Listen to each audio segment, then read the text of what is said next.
battered pickup truck skids to a stop, snow and mud flying through the frigid Iowa air.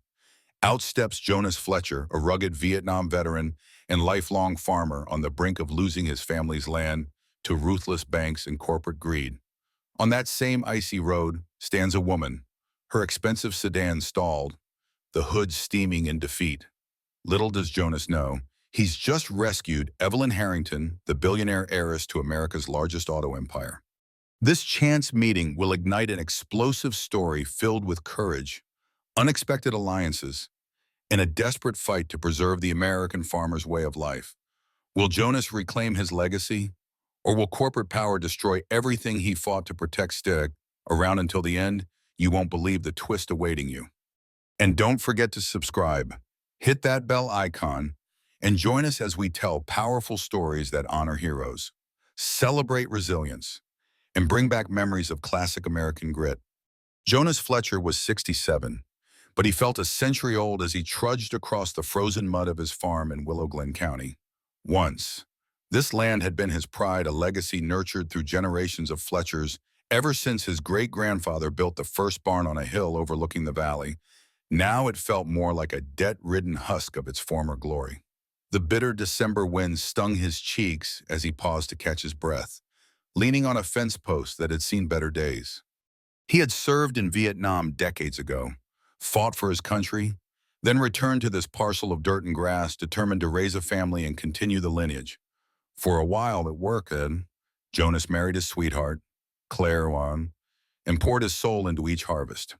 They had a daughter, Lily, who grew up climbing trees in the backyard and feeding the goats by hand. But tragedy struck the family like a sudden storm. Claire fell gravely ill, and within a year, Jonas lost the love of his life to cancer. Lily moved to another state soon after, trying to escape the sadness that clung to the farm like a perpetual fog. In the meantime, Jonas stayed behind, determined, perhaps stubbornly so, to keep the farm afloat despite bank notices and merciless crop failures. Over the years, his nights had grown unbearably quiet. No squeak of a rocking chair beside him, no kind laughter from the kitchen. He often found himself standing in the living room, gazing at the old photographs of Claire in her Sunday dress and Lily as a toddler perched on his knee. Each snapshot was a testament to a life that felt increasingly distant. Whenever the memory of war returned, hot nights in a far-off jungle, bullets whizzing by, Jonas would close his eyes and recall how Claire's embrace had grounded him. But now, with her gone, he braved each day alone, drifting into a routine of solitude and hard work that never seemed to pay off. His battered pickup truck was a 1982 model, still running through sheer force of Jonas's will. It rattled and growled like an old soldier with too many injuries, refusing to die. Jonas was proud of that truck. He'd spent countless hours under its hood, swapping out hoses and belts, patching it with duct tape and borrowed parts. Yet even with all his mechanical know-how, the battered irrigation system on his farm had proven a tougher adversary. Another pipe had burst last week, flooding the North Field and causing thousands of dollars in damage he couldn't afford. The bank had called again yesterday, someone named Holcomb from the acquisitions department, asking if Jonas would consider selling. He'd ended the conversation curtly and thrown his phone onto the table. The notion of letting go of his land felt like a betrayal to the generations before him, but deep down, he wondered how much more he could endure. That night, he prayed for a miracle the way only a man who has lost everything can pray. Kneeling by the worn-out recliner he used as a bed, Jonas bowed his head and whispered a plea into the stillness. He wasn't sure if God was listening, but he hoped some grace might drift across his fields like a gentle morning fog, bringing salvation where he saw only ruin. Little did he suspect that salvation might come in the form of a stranded stranger on a lonely county road, and that everything he clung to would soon be turned upside down. A frigid dawn broke over Willow Glen County the next day, with pale sunlight illuminating the winding back roads. Jonas was driving his old pickup toward the co-op market, where he hoped to find a discounted pipe replacement, when he spotted a glossy black sedan parked askew on the gravel shoulder. It wasn't just any sedan, brand new, sleek lines, tinted windows, and a distinctive silver emblem he'd only seen in car magazines. The front hood was open, and a woman stood nearby, pacing in frustration with her cell phone pressed to her ear. She wore a tailored wool coat, the color of midnight, and high-heeled boots completely impractical for the muddy roadside. Jonas slowed the truck, unsure at first whether to help. His instincts told him folks around here often pitched in when someone was in trouble, but he also had a lifetime of wariness about strangers, especially ones who appeared to hail from a different world entirely. The woman noticed him, relief flickering across her face. Jonas pulled over, the pickup's engine sputtering in protest as he stepped out.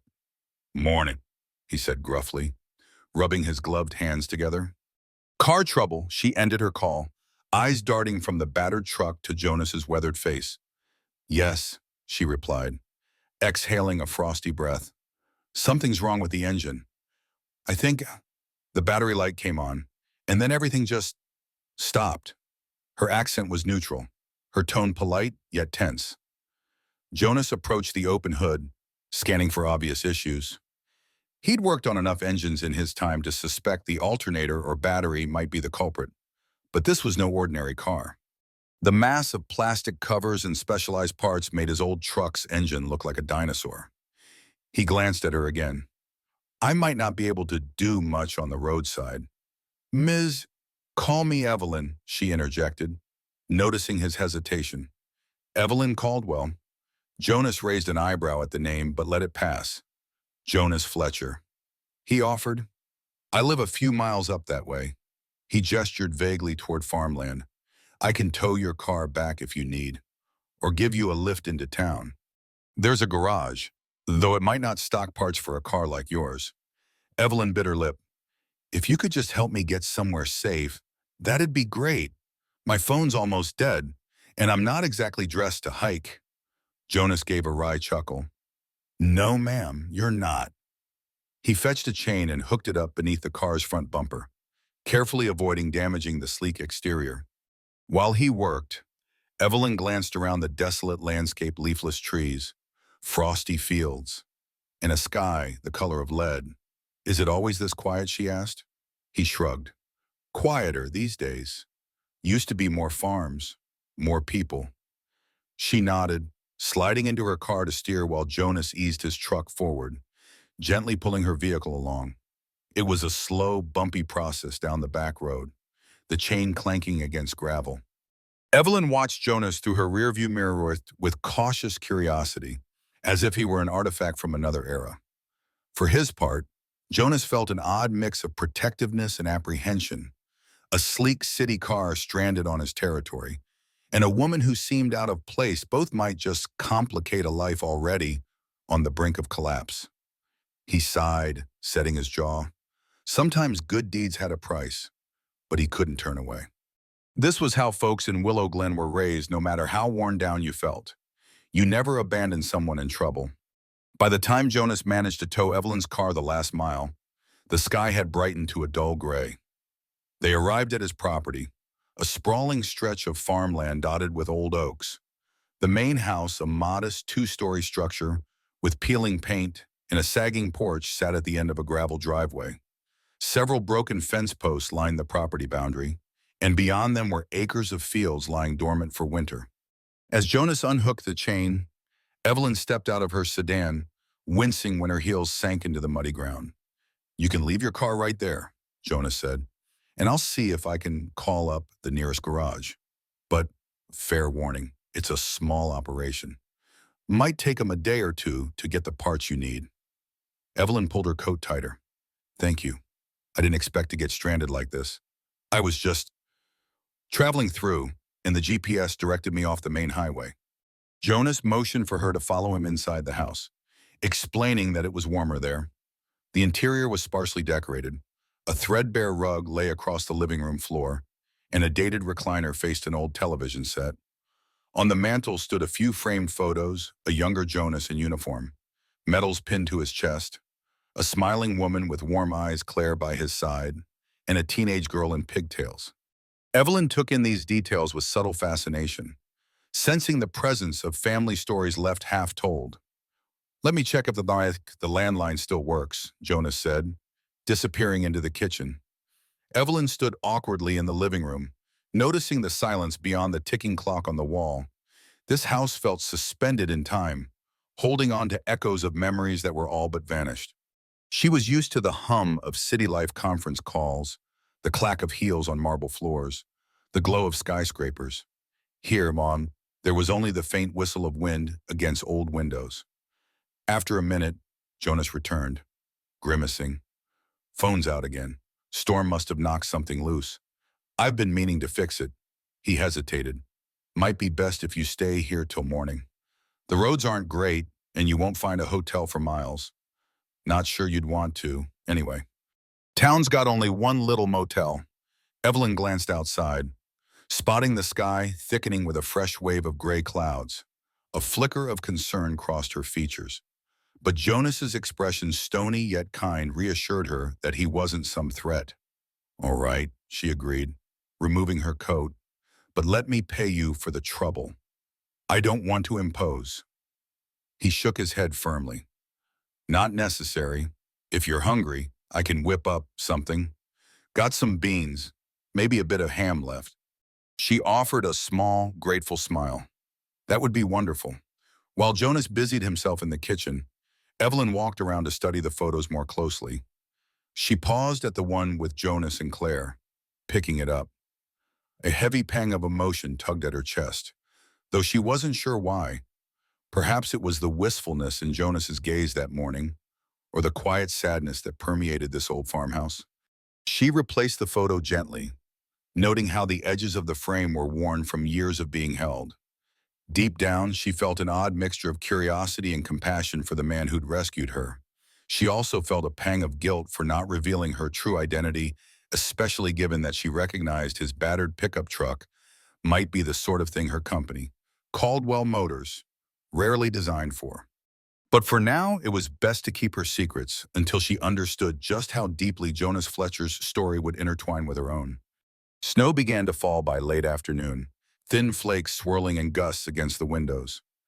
Jonas stoked the living room's wood-burning stove, occasionally glancing at Evelyn, who sipped tea from a chipped ceramic mug. The meal had been simple canned beans, toasted bread, a few slices of ham he'd salvaged from last week's groceries. She hadn't complained, which impressed him more than he cared to admit. Earlier, they tried to fix the landline without success. Even if Jonas had managed to get it running, the local garage might be closed until morning. He'd lent Evelyn an old, oversized sweater and a pair of wool socks that dwarfed her feet. The incongruity made him smile. She moved around the living room, studying the old war medals displayed in a glass case near the bookshelf. Those from Vietnam, she asked softly, her voice respectful. Jonas nodded. I was drafted in '69, served 2 tours, came home in '71, sometimes feels like another lifetime. She pursed her lips thoughtfully. My father, well, he once told me about that war, said it changed this country forever. Jonas inhaled sharply. Her father, she hadn't mentioned much about her family, but he let it pass, focusing on the swirling snow outside. It sure did, he murmured. Then, in a rare moment of openness, he added, I came back with a few scars, some you can't see. Evelyn placed the metal case back carefully. We all carry invisible wounds. I think a short silence fell between them, broken only by the pop of wood in the stove. Jonas studied her, his uninvited guest who seemed so polished, yet oddly vulnerable. She carried herself like someone used to giving orders, or at least navigating rooms full of high-powered personalities. But here she was, stranded in a rundown farmhouse, warming her hands by a sputtering stove. You said your name's Caldwell, Jonas asked, trying to break the tension. She nodded. Yes, Evelyn Caldwell. Family local, she shook her head. No, they're based in Detroit. Jonas seemed about to pry further, but stopped himself. Everyone had their secrets, and it wasn't his place to dig if she didn't want to share. You're welcome to the spare bedroom, he offered. Standing up, don't mind the boxes. I've been clearing out some of my wife's old things. His voice grew softer at that admission. Evelyn rose as well, stepping closer. I'm sorry for your loss, she said, and the genuine sympathy in her eyes disarmed him. He nodded, swallowing hard. Thank you, it was cancer, years back now. She was my anchor. She opened her mouth to respond, but Jonas turned away, leading her down the hall to a small room filled with dusty boxes and an old dresser. A narrow bed lay against the wall, covered by a faded quilt. Here, he said, flipping on a lamp that cast a weak yellow glow. Heat's not great, but the quilts are warm. If you need anything, I'll be in the living room. She set her mug on the dresser. Thank you, Jonas. I really appreciate your kindness. He nodded and left quickly, heart pounding with a mixture of awkwardness and something else he couldn't quite name. Perhaps it was the realization that, despite his hermit-like existence, he found himself wanting to learn more about this mysterious woman. He wondered if he'd regret opening his door so readily. But that was the way of Willow Glen people helped each other. Come what may, outside the snowfall thickened, blanketing the fields in a pristine layer of white. Inside, Jonas stared at the flickering stove, haunted by memories of Claire and the slow demise of his once proud farm. He didn't know it yet, but tonight was the quiet before the storm. Forces beyond his understanding were already in motion, and Evelyn Caldwell was the catalyst who would soon shake the foundations of his life, both for better and for worse. Jonas woke at dawn, stiff from another night spent in his recliner. A dull ache spread across his lower back as he rose, dropping a couple more logs into the stove. The snowstorm had left a sparkling sheen over everything outside. He wondered if the roads would be passable enough to reach the garage today. As he glanced toward the hallway, he saw Evelyn's door slightly ajar. She emerged moments later, hair slightly mussed, the borrowed sweater slipping off one shoulder. "Morning," she said, voice husky from sleep. "I hope you don't mind. I found some coffee in the kitchen." Jonas grunted with a half smile. "Help yourself. Don't get too excited, though it's instant." They shared a quiet breakfast of black coffee and leftover toast. The awkwardness of being near strangers manifested in hesitant smiles and polite nods. After tidying up, Jonas offered to see if he could get her car running enough to drive it into town, but Evelyn hesitated. "I'd appreciate that," she said. "But before we go, could I walk around the farm a bit? I'd like to stretch my legs." Jonas was surprised. Most visitors, especially outsiders from more urban backgrounds, weren't exactly eager to trudge through snow and mud, but he agreed. He grabbed a second coat for her from the closet, an old one that belonged to Claire, though he didn't mention that, and they headed out. Boots crunching over fresh snow. The morning sky was clear, a crisp blue overhead. As they walked, Jonas pointed out the different sections of his land, the North Field, where he grew corn in the warmer seasons, the battered irrigation system that snaked along a shallow ravine, the dilapidated barn that had once housed cows back when he was younger and more ambitious. Evelyn took everything in with keen interest, stopping frequently to run her hand along a worn fence or peer at the equipment. "Your irrigation system seems old," she remarked, crouching by a rusted pipe. "When's the last time you replaced any of this?" Jonas snorted. "Replaced, more like patched and prayed. I don't have the funds to overhaul it. Bank's been on me to sell, but He trailed off, jaw tightening at the thought of losing this place. Evelyn nodded, empathy in her gaze. "If you did have the money, would you modernize it? Maybe switch to a pivot system or drip irrigation?" He blinked, surprised at her knowledge. "Yeah, or bury some new lines. But that's tens of thousands of dollars, maybe more. This farm doesn't generate that kind of cash these days." They reached the barn, and Jonas swung open the large doors. The interior smelled of hay and damp wood. Old tools were stacked in a corner, remnants of the farm's more prosperous times. Evelyn ran her fingers over a broken plow, then turned to Jonas. "You ever think about other ways to save this place?" she asked gently. He shrugged. "I've tried loans, side jobs, renting out parts of the land. Nothing stuck. I'm not a young man anymore. It's hard to keep dreaming." A flicker of something passed over Evelyn's face, pity, or perhaps respect. She took a step closer. "For what it's worth," she said, voice quiet, "I admire that you've held on so long." Jonas met her gaze. For the first time, he felt like someone was actually seeing the years of toil etched into his hands, the grief in his eyes, the loyalty anchoring him to this farm. But what he didn't yet grasp was that Evelyn Caldwell had come to Willow Glen with more than just passing curiosity. Within the next few days, she would reveal exactly why she seemed to know so much about irrigation systems and industrial machinery, and the truth would rock Jonas Fletcher to his core. They spent the rest of the morning in the barn, tinkering with Jonas's old tractor and exploring tools he hadn't touched in years. Evelyn asked a dozen questions about how Jonas kept his farm vehicles running, delving into everything from spare parts sourcing to homemade fixes. He answered patiently, occasionally impressed by the pointed nature of her inquiries. When lunchtime approached, they trudged back to the house, cheeks flushed from the cold. Jonas rummaged through his nearly empty pantry, producing a can of soup and some crackers. Evelyn didn't complain about the meager fare. In fact, she seemed more concerned about whether he was eating enough herself. Over steaming bowls, Jonas explained he had often skipped meals to save money. She looked stricken but said nothing, clearly wrestling with her own thoughts. Once they finished, Jonas suggested they try to see if her fancy car would at least turn over. In daylight, the machine looked even more out of place, sleek lines caked in mud, glinting metallic paint contrasting the humble surroundings. Jonas popped the hood, rummaged around with his multimeter, and confirmed his suspicion the alternator was shot.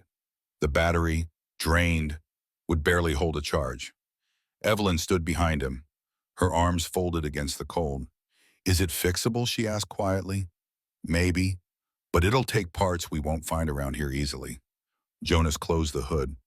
"We'll have to tow it to the garage in town. See if Milt the mechanic can order what you need." She sighed, a mixture of exasperation and resignation crossing her face. "All right, let's do it." It took an hour for them to secure her sedan to Jonas's truck and navigate the icy back roads into Willow Glen's tiny downtown.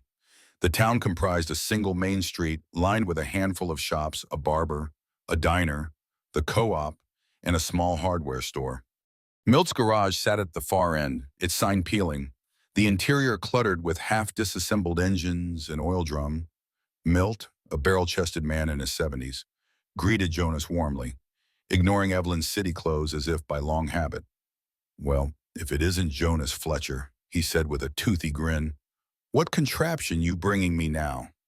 Jonas grunted. "Wish it was my truck, but it's her car." He gestured to Evelyn. "It's fancy.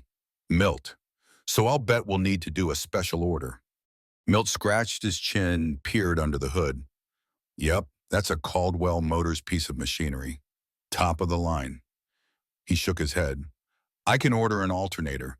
Might take a few days if the warehouse doesn't have it in state." Evelyn winced, but she nodded. "Do it, please. And, well, I guess I'll have to stick around until then." Jonas expected a protest, some annoyance at the delay. Instead, Evelyn seemed almost calm, as though she had anticipated or accepted that fate would strand her here longer than planned. When Milt ducked inside to check parts availability, Jonas caught Evelyn glancing at the Caldwell Motors logo etched into the engine block, her eyes reflecting a complicated emotion he couldn't decipher. On their way back out of town, Jonas stopped at the co-op to grab feed for the goats. Evelyn tagged along, and to his surprise, she struck up a friendly conversation with the store clerk, asking about local produce and the town's history. Jonas watched, faintly amused. Perhaps this city woman was more adaptable than he thought. He just couldn't shake the notion that there was something she wasn't telling him, some piece of her story that explained why she was so comfortable discussing everything from engine layouts to farmland viability. Little did he know, the revelation would come sooner rather than later, and it would challenge his trust in ways he never expected. That evening, a biting wind rattled the house as Jonas secured a spare set of blankets for Evelyn's makeshift guest room. After another humble meal, this time scrambled eggs and canned tomatoes, he noticed how quiet she'd become. She stood by the window, staring out into the darkness of the countryside, lost in thought. The glow from a small lamp fell across her features, revealing a mix of worry and regret. He approached, clearing his throat softly. "You all right?" Evelyn turned, offering a small smile. Just thinking about everything I'm missing back home, I guess. Meetings, obligations. My family will be wondering where I am. Jonas nodded. You can use my cell phone if you need. Service is spotty, but it might work. She hesitated before accepting. After several attempts, she managed to connect to a call, stepping into the hallway to speak in hushed tone. Jonas busied himself cleaning the dishes, but he couldn't help eavesdropping on the muffled conversation. He picked up fragments. Delay. Yes, I know. We'll finalize. Not sure when. The tension in her voice was palpable. When she returned, she seemed more guarded, her eyes darting around as though she suspected Jonas might have overheard. Thanks, she said stiffly. Returning the phone. No luck with the signal. I left a voicemail, at least. An uneasy silence hung in the air. Jonas decided to break it by suggesting they retire early. Before heading to his recliner, he placed a few logs in the stove, ensuring the house would stay reasonably warm overnight. Evelyn lingered, glancing from the flickering flames to Jonas as though she wanted to say something but lacked the words. He sensed her internal turmoil but gave her space. Everyone in Willow Glen had their own burdens, and it wasn't his habit to pry. Still, he couldn't shake the feeling that Evelyn Caldwell was torn between two worlds, one she had carefully built, and another she hadn't expected to discover. In the deep of night, Jonas found himself tossing and turning, thoughts drifting to the bank notices on the kitchen counter. The weight of potential foreclosure pressed heavily on his mind. Then he imagined Evelyn in the spare room, curled up under old quilts, perhaps restless from the same restlessness that had plagued him for years. Outside, the wind picked up, howling around the eaves. He tried to pray again, but words failed him. Instead, he found himself remembering Claire's voice, her gentle admonishments to keep believing in miracles. A single kind deed can ripple across a lifetime, she used to say. Had Jonas's decision to help Evelyn been the kind of action Claire might have applauded? Possibly. But could that kindness also upend everything he thought he knew about his life? Drifting in and out of uneasy dreams, Jonas saw visions of his younger self, kneeling in a Vietnamese rice paddy under gunfire, wishing he could be home, safe in Willow Glen. Now, decades later, the war inside him was different: financial ruin, lingering grief, an empty house echoing with regrets. But sometimes new battles brought unexpected allies. Even in the darkness of the farmhouse, something told Jonas that the stranger he'd welcomed in might be the key to a salvation he no longer dared to hope for. The following day dawned cold and bright. Jonas woke early, determined to fix a section of his irrigation pipe before the afternoon freeze set in. Evelyn insisted on accompanying him, despite his protests that she should stay warm in the house. Bundled in layers, she followed him to the east field, where a tangle of corroded joints and cracked PVC awaited repair. Jonas knelt in the snow, prying at a stubborn clamp with a screwdriver while Evelyn observed closely. "Tell me how this happened," she said, crouching beside him. "Storm damage? Bad installation? Old age, take your pick." Jonas gritted his teeth as the clamp finally gave way. "I've patched this thing so many times. It's a wonder it still holds water." Evelyn frowned, scanning the network of pipes. "If you had a modern pivot system, or even partial drip lines, you wouldn't be dealing with half these issues." He paused, peering at her. "You sure know a lot about farming methods." She glanced away. "I've read up on it. Different forms of irrigation, sustainable methods. It's an interest of mine." Jonas huffed in amusement. "And here I thought you were some corporate lawyer or something." She froze for a second, then forced a chuckle. "I get that a lot." Silence settled between them, broken only by Jonas's grunts as he tightened a makeshift fitting. Once finished, he tried to start the water flow from the nearby well pump, only to be met with a hiss and trickle. Frustrated, he slapped the side of the ancient pump. Damn it, probably rusted. Evelyn stood up, brushing snow from her knees. "Let me help." Without waiting for permission, she joined him at the pump, fiddling with the valves. "Careful, these hoses can burst under pressure," Jonas warned. She gave him a nod, adjusting the main valve gently. "Here, ease it forward too much." and you'll get backflow. His eyebrows shot up. How do you... But before he could finish, water sputtered, then burst through the patch, spraying them both in a cold, narrow jet. Evelyn yelped as Jonas lunged to shut it off. In seconds, they were drenched, laughing in spite of themselves at the ridiculousness of the situation. Panting from the exertion, Jonas wiped water from his face. Well, you tried. Evelyn wrung out a sleeve, cheeks flushed pink from the cold. We'll just have to do better next time. Their laughter faded as they stood close, hearts pounding. Jonas felt a momentary rush of warmth that had nothing to do with physical proximity. She wasn't just a stranded city driver anymore. She was someone who wanted to roll up her sleeves, who shared frustrations over broken machinery, who could find humor in a sudden burst of freezing water. Something in Jonas's chest stirred a faint echo of companionship he hadn't felt since Claire. Before they could linger in that feeling, a shout rang out behind them. Jonas turned to see his neighbor, Harold Gunderson, flagging them down. Jonas Harold Holloward, need you to come quick. The county inspector's here, and he's asking about overdue property taxes. With a ragged sigh, Jonas signaled his understanding. He muttered an apology to Evelyn and trudged off, worry lines creasing his forehead anew. She followed close behind, glimpsing the tension in his shoulders. In that moment, it became painfully clear that Jonas was fighting not just mechanical breakdowns, but a bureaucratic system that seemed eager to swallow his farm whole. Little did either of them realize. Harold's news was just the tip of an iceberg, and soon, a much larger revelation would thrust them into a deeper conflict, forcing Evelyn to reveal who she really was. By the time Jonas reached the front porch, he found a county official with a clipboard flipping through pages, barely acknowledging the old farm dog barking at his heels. Harold stood nearby, arms crossed in solidarity. When the inspector looked up and saw Jonas, he tapped a line on his clipboard. Mr. Fletcher, we've attempted to contact you about overdue property taxes. You're at risk of a lien if payment isn't made soon. Jonas's shoulders sagged. Another blow. Another set of fees he couldn't afford. I'm trying to get the money, he said through gritted teeth, voice trembling with frustration. Just need more time. The inspector offered a perfunctory nod. We can grant a 30-day extension. But after that, his tone indicated the obvious outcome. He handed Jonas a paper, then headed back to his county-issued sedan, leaving behind an air of doom. Harold spat into the snow as the car drove off. That's the last thing you need right now, Jonas. Yeah, Jonas mumbled.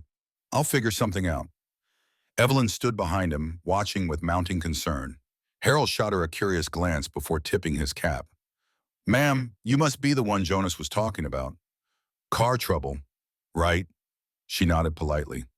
Yes, sir. Evelyn Caldwell. Harold gave a polite shrug. Well, welcome to Willow Glen, I suppose. Ain't much, but some of us still call it home. With a pat on Jonas's shoulder, he excused himself. Call me if you need anything. This farm's important to us. Jonas, you know that. As Harold disappeared around the bend, Jonas turned to Evelyn, noticing her expression of heartfelt sympathy. He muttered an embarrassed apology. Didn't mean for you to get dragged into my troubles. Evelyn shook her head. Don't apologize. I'm sorry you're dealing with so much. She lifted the county notice from his hand. Is it as bad as it looks? Jonas let out a long breath. Worse. Between the property taxes, the mortgage, and the failing equipment, I'm nearly underwater. A big corporation, Redwood Holdings, has been sniffing around, offering to buy the farm. He cast a bleak gaze across the snow-laden fields. I swore I'd never sell. It's been in my family for generations. But I don't know how much longer I can hold on. Evelyn's eyes flashed with something that looked like resolve. She opened her mouth, then closed it, struggling with an internal debate. Finally, she spoke, her voice tight. Jonas, there's something I should tell you. He frowned, curious but wary. Okay. Before she could continue, a horn sounded from the driveway. Milt's tow truck rumbled in, hauling a battered old generator Jonas had asked him to look at weeks ago. The moment shattered the gravity of Evelyn's confession. She swallowed and shoved her hands into her coat pockets. Let's, let's talk later. Jonas nodded, though a kernel of suspicion took root in his mind. He thanked Milt, who unloaded the generator. They chatted briefly about parts for Evelyn's car before Milt headed back to town. Once he was gone, the farm felt colder than ever, the winter gloom settling in. Throughout the rest of the day, Jonas noticed Evelyn's pensive demeanor, as if a storm brewed inside her. She helped where she could, covering the goats in extra straw, hauling hay to the lean-to, even assisting with the broken generator, but her gaze kept straying to the horizon. Jonas wondered what she was hiding. He sensed a tipping point. One more jolt, and her secrets might spill out, for better or worse. Night came swiftly, a deep chill setting in. Jonas prepared a modest supper: potatoes fried in a cast-iron skillet with onions and a sprinkle of salt. He watched Evelyn push the food around on her plate, her earlier appetite dimmed by worry. His own stomach twisted in knots at the thought of the looming tax deadline. Jonas, she began, her voice quavering slightly. We need to talk. Really talk. He set down his fork and leaned back in his chair, trying to mask the apprehension tightening his chest. All right, she took a slow breath. My name is Evelyn Caldwell. Yes, but there's more to it. My father is Lawrence Caldwell, the founder of Caldwell Motors. I'm not just some random driver who wandered off the highway. Jonas stared at her. The name Caldwell Motors carried weight, one of the country's largest automotive manufacturers, known for luxury sedans, electric vehicles, and a global reach. Her sedan's brand suddenly clicked in his mind. You're part of that Caldwell family. She nodded. I'm the vice president of research and development. I came here on a sort of covert trip to understand how rural communities might benefit from a new line of vehicles we're calling the Legacy line. Vehicles designed for durability, ease of maintenance, things that big farms and small towns alike could really use. I wanted to see real conditions, talk to real people. That's why I was on that back road. I was surveying potential sites, not expecting to break down. Jonas let out a slow whistle, shock reverberating through him. The fragments of her knowledge about irrigation, mechanical systems, even her calm acceptance of her sedan's breakdown, all of it made sense now. But it also meant she'd deceived him. So you've been using me for research, he asked quietly, trying to keep the betrayal out of his voice. Evelyn's eyes brimmed with regret. No, at least, not like that.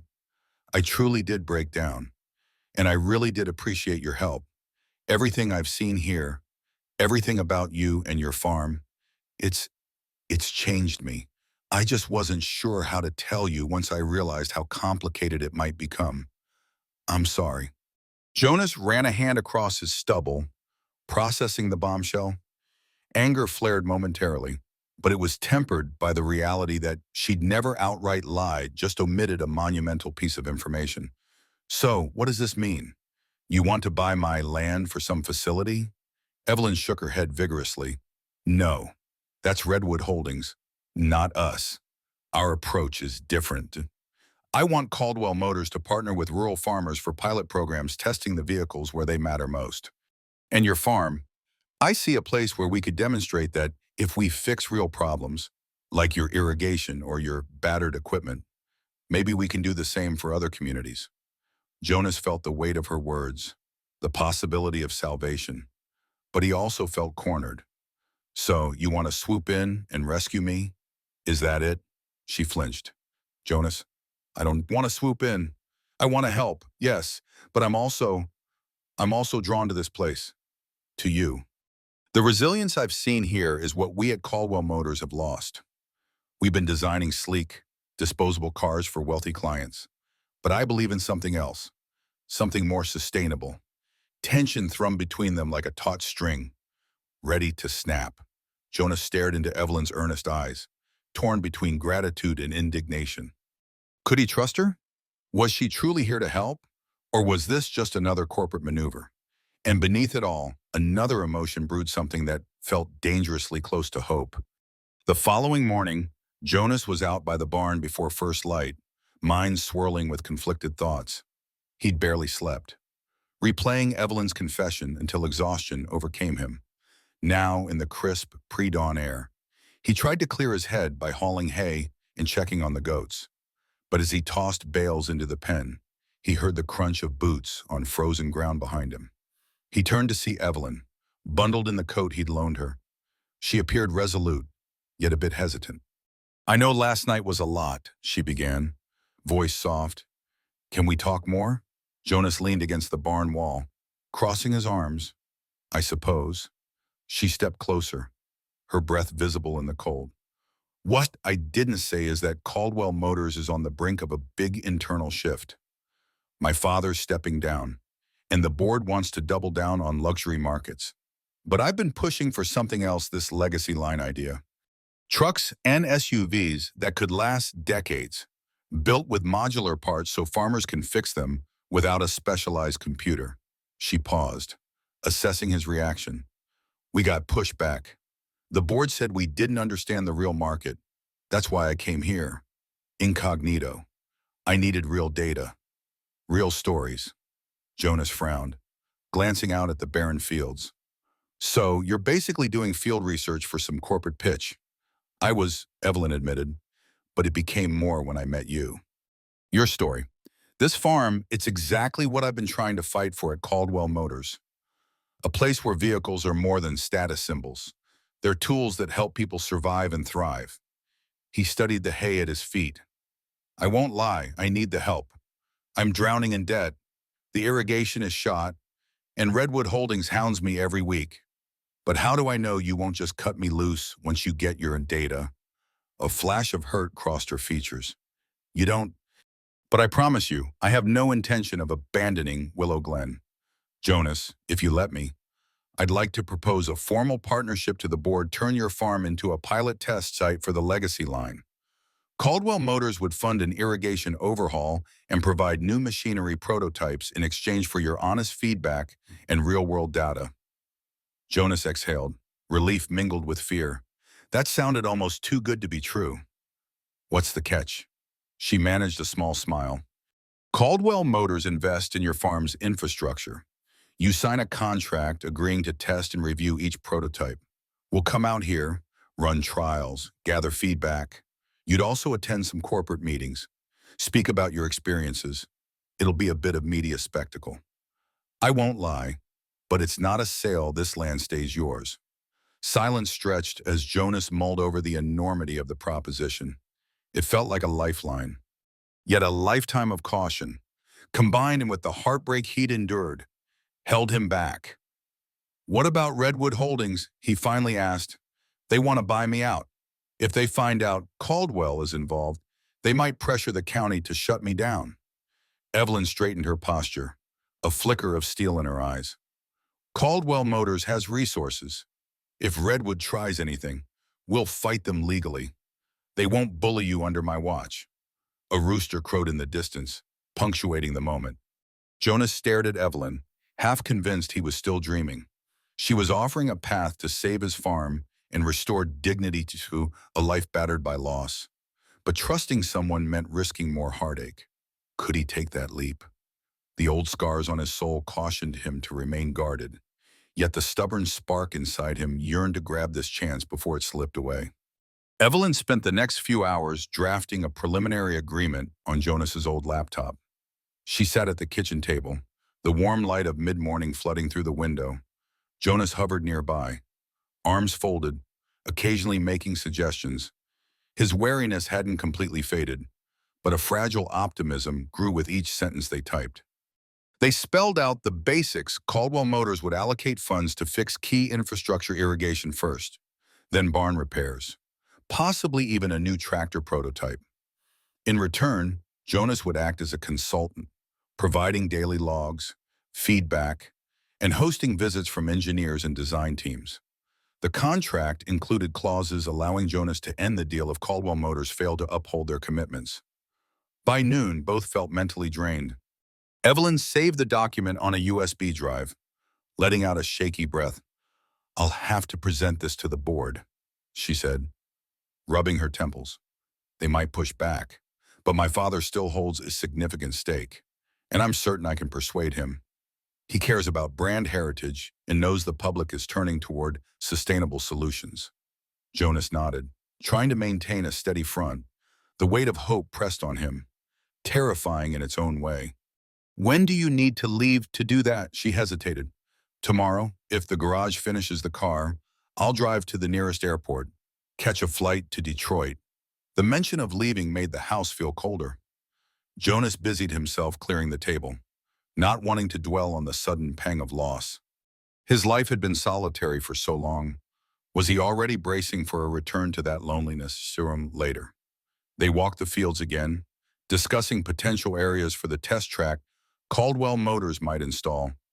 Jonas explained where the ground drained poorly, where the slope risked runoff, how the north field was better for certain types of vehicles. Evelyn listened intently, taking notes on a small pad. Occasionally, they'd pause to watch the goats amble by the fence. The hush of winter lay over everything. But for the first time in a while, Jonas didn't see the landscape as a burden. He saw it as a place of possibility. That evening, with the contract hammered out, Jonas found himself inviting Evelyn to join him in the living room. She sat in Claire's old rocking chair, legs curled beneath her, while he occupied the recliner. For a time, they shared quiet conversation about life in Willow Glen, the local church events, the soldiers Jonas knew who never returned. Evelyn confessed she'd grown up in a world of chauffeur-driven cars, elite boarding schools, and business dinners. She envied Jonas for having a home anchored in generations of tradition. Eventually, the talk dwindled, replaced by a companionable silence. Outside, snow began falling again. Jonas watched the gentle drift of flakes illuminated by the porch light, feeling a softness in the air that mirrored his own guarded heart beginning to thaw. He thought of Claire, how she might have teased him for being so slow to open up to someone new. A pang of guilt and nostalgia washed over him, but it was accompanied by gratitude for the first time in years. Jonas sensed a path forward that wasn't gloom and defeat.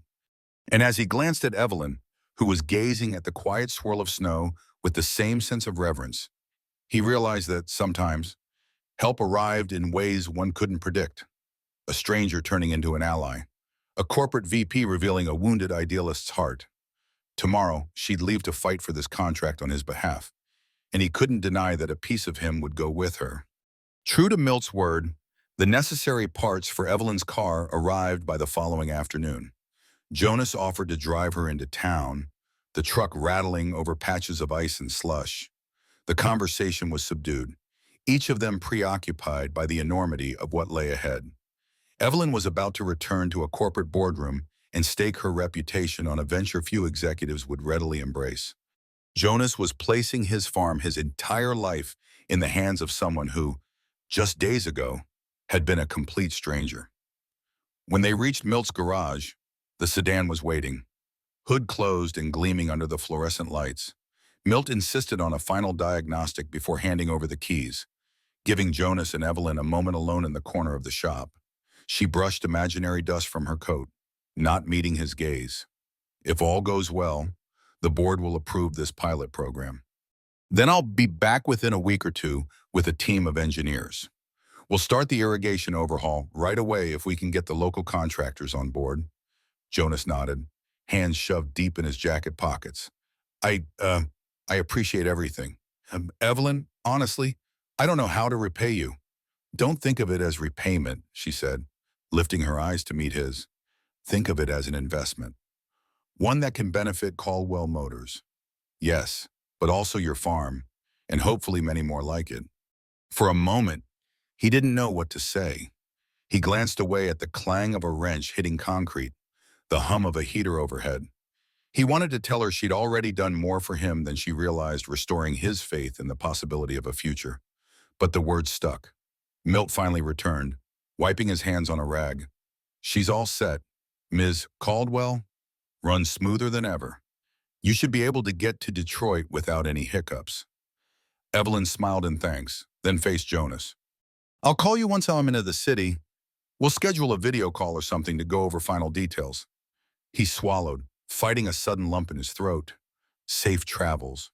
Without warning, she stepped forward, Arms sliding around him in a brief but genuine hug, Jonas stiffened, then relaxed, returning the gesture, a warmth blossoming in his chest.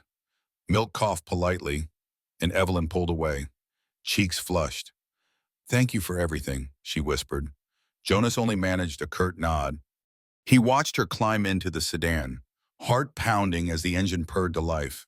The car turned onto the snowy street, taillights growing faint in the distance. As the hum faded, the old emptiness crept back into Jonas's mind. But this time, there was a crucial difference. He had a spark of hope to cling to. Stepping outside, Jonas found the snow-laden sky strangely quiet. He let out a visible breath, recalling every detail of the past few days, the improbable breakdown, the nights by the stove, the discussions about farmland and vehicles built to last. He had no illusions that everything would be easy. The Caldwell board might reject Evelyn's proposal outright. Redwood Holdings might tighten its grip. The bank might press for foreclosure, but for the first time in a long while, Jonas Fletcher believed he wasn't fighting alone. Turning back to the truck, he rubbed a palm across the hood, thinking, "Hang in there, old friend. We might just have a future yet." Then, with a final glance down the road where Evelyn Caldwell's sedan had disappeared, Jonas climbed into the driver's seat, started the engine, and headed home to await whatever came next. The next week crawled by in slow increments of anxiety. Jonas kept himself busy with the usual farm work, hauling feed, patching fences, chopping firewood, anything to keep his hands occupied and his mind from wandering to worst-case scenarios. Evelyn called once to say she'd arrived safely and had scheduled a meeting with Caldwell Motors board. After that, radio silence. Winter had fully settled in, the fields glistened under a pale sun, and frost crystals clung to every fence post and tree limb. Jonas cursed the defunct irrigation lines, but took solace in the fact that, for once, the frozen ground was a blessing, no immediate floods or muddy disasters to handle. Late one afternoon, as he was returning from the barn, his phone buzzed in his jacket pocket. He nearly dropped the bale of hay in excitement. Evelyn's voice crackled on the other end, punctuated by background noise that sounded like city traffic. "Jonas, are you there?" He gripped the phone, heart hammering. "Yeah, I'm here. Everything okay?" She let out a laugh, half giddy, half exhausted. "We did it. The board approved the pilot program. My father backed me up, and we secured a decent budget to launch the legacy line on a small scale. Your farm is officially the first test site, assuming you're still willing." Jonas closed his eyes, relief washing over him. That's incredible news. I'm definitely willing." Evelyn laughed again, the sound of triumph in her voice. "I'll be back this weekend with some engineers to assess the irrigation situation. We're also bringing prototypes for you to evaluate. This is happening. Jonas, we're really doing it." After the call ended, Jonas leaned against the side of his barn, breathing hard. He could scarcely believe it, a second chance. A lifeline. He half expected the bubble to burst, to wake up and find himself still drowning in debt, without hope. But no, this was real. True to her word. That Saturday, 3 black Caldwell Motors SUVs rolled down Jonas's driveway. Evelyn stepped out first, leading a small team of bright-eyed engineers. Jonas greeted each person politely, though his focus kept returning to Evelyn. She'd swapped her city heels for boots, her designer coat for a sturdy jacket, yet she still carried that calm confidence he'd come to admire and, if he were honest with himself, something deeper. They spent the entire day surveying the farm. The engineers asked dozens of questions about water flow, soil composition, field layouts, and Jonas's aging machinery. They took notes and photos, measuring everything from the barn's dimensions to the exact slope of the fields. In the afternoon, they test drove 2 prototype trucks, rumbling around the muddy perimeter, checking suspension and traction. Jonas felt a strange sense of validation each time he pointed out a flaw or improvement. Evelyn, meanwhile, acted as the bridge between Jonas's practical knowledge and the engineer's technical jargon. She translated farmer speak into corporate metrics, ensuring everyone stayed on the same page. Multiple times, Jonas caught himself smiling, grateful beyond measure for her presence. He knew he still had a mortgage and taxes to tackle, but that bleak sense of impending doom was gone, replaced by the electric possibility of a future. That evening, the crew headed back to the motel in town, leaving Evelyn behind with Jonas's blessing to stay at the farmhouse. As dusk fell, the two of them stood on the porch, watching headlights vanish into the distance. "We did it," Evelyn murmured, leaning on the railing.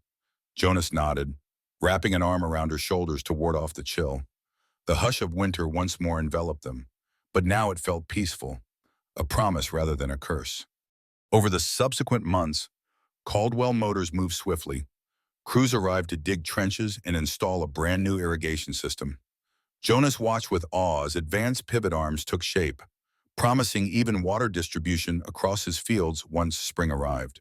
A prototype tractor, sleek yet sturdy, was delivered for Jonas to test, sporting sensor-driven features that could be turned off if he preferred the old-school manual operation. He was initially skeptical, but found himself grudgingly impressed by the efficiency. Engineers and reporters popped in and out of Willow Glen, shining an unusual spotlight on the once sleepy county.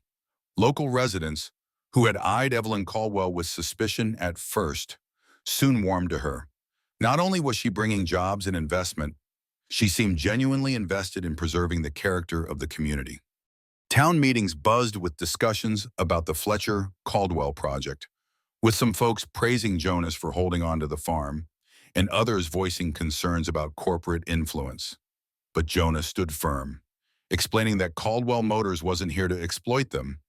If anything, it was Redwood Holdings they needed to watch out for. It was during one such meeting, after Redwood's lawyers made an appearance to push for a land acquisition, that Evelyn quietly proposed a plan to Jonas and the townspeople. Caldwell Motors would lease an unused section of Jonas's Westfield to build a testing track. The lease income would help Jonas pay off his overdue taxes and reduce his mortgage burden.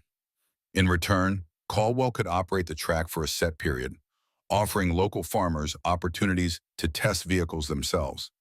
It was a win-win that no Redwood lawyer could effectively counter. Spring arrived in a cascade of blossoms and thawed ground. Jonas found himself enjoying the daily calls and visits from Evelyn, who stayed in the farmhouse more often than not. They fell into a comfortable rhythm, balancing business with personal connection. On quiet nights, they'd sit by the porch with mugs of coffee, watching the horizon glow with the last rays of daylight. Sometimes, Jonas caught himself thinking of Claire, wondering if she'd approve of this new bond forming in his life. A gentle peace told him she would. As the final piece of the project rolled into place, Jonas realized his debts were no longer a crushing weight. The partnership had revived his farm to the point where the harvest promised a decent profit. He even took on 2 local workers to help expand goat farming, repurposing an old stable. Evelyn's official presence in Willow Glen became less of a novelty and more of a welcome routine, especially as she openly discussed rolling out the legacy line to other rural regions. One evening, after a long day testing the new equipment, Jonas and Evelyn strolled through the pasture. The sky was a tapestry of gold and violet, the air warm with hints of summer. Pausing by a fence, Evelyn turned to him, a tremor in her voice. "There's one more thing I've been meaning to ask," she said. Her gaze flicked to the distant barns, the farm dog barking somewhere, the outline of the newly installed irrigation pivot. Jonas tilted his head, heart pounding. He could sense the significance in her tone. Slowly, Evelyn reached into her pocket and produced a small velvet box. "You saved me when I was stranded," she whispered, eyes brimming with emotion. "Then you let me into your life, your farm, your world. Now I want us to build a new legacy together, both professionally and personally." She opened the box to reveal a modest band with a single diamond. "Marry me. Jonas Fletcher." He felt tears burn in his eyes. In all his years, through war, love, and devastating loss, he'd never imagined a second chance like this. He nodded, voice choked. Yes, he managed, wrapping her in a tender embrace. Overhead, the twilight sky glowed, and the fields shimmered with promise. Together, they would write a new chapter, forging a bond that honored the past but faced the future with hope. They stood there, Farmer and heiress, sealing an unlikely union in the heart of Willow Glen County, as the final ribbons of daylight faded into a gentle night. And in that quiet moment, Jonas knew that every broken pipe, every heartbreak, every lonely prayer had led him here to a life rebuilt not just on the fertile earth, but on the steadfast power of love. In the end, Jonas Fletcher proved that courage isn't just found on distant battlefields, but also in the heartland farms of America. He and Evelyn Harrington showed us that sometimes the greatest riches are measured not in wealth, but in integrity, compassion, and love worth fighting for. Their journey reminds us that it's never too late to stand up against corruption, save our cherished traditions, and build a legacy that honors our roots. What would you have done in Jonas's shoes? Could you see yourself taking on corporate giants to protect your family's heritage? Leave your thoughts in the comments below. Let's talk about the values that made this nation great. And if you enjoyed this powerful story of bravery and redemption, make sure to subscribe, hit that bell icon, and stay tuned for more unforgettable tales right here on our channel.